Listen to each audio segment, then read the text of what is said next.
If you're tired of feeling like a one-legged man in an ass-kicking contest, then stick around. White marble countertops and copper backsplashes usually cost around $30,000. We're going to show you how to do it for about $1,000. So whether you're a contractor or a DIYer, you're going to learn how to either make money or save money here. This is a really fun one. You're going to see how to pour epoxy countertops with a white marble look specifically. Get settled in and we'll learn how to save some money and make some money together.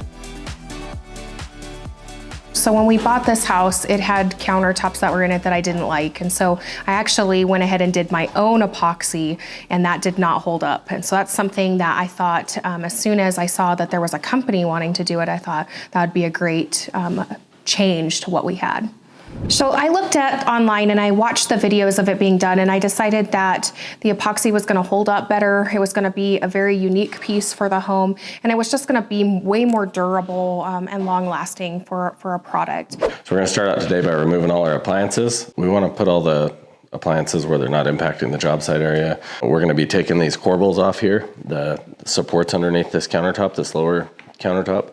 We're going to trowel our wall product onto the face of this and do an actual real copper face on here that's going to match the copper we do on the backsplash.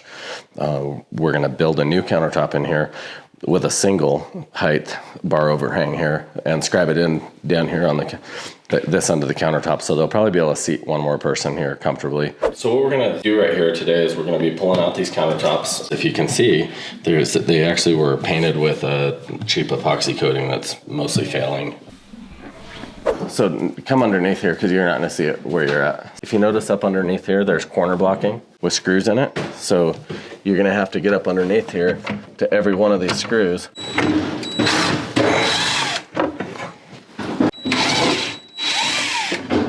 And you'll want to be really careful as you pull it, making sure you're not pulling on the wall or anything. But look how easy that comes out.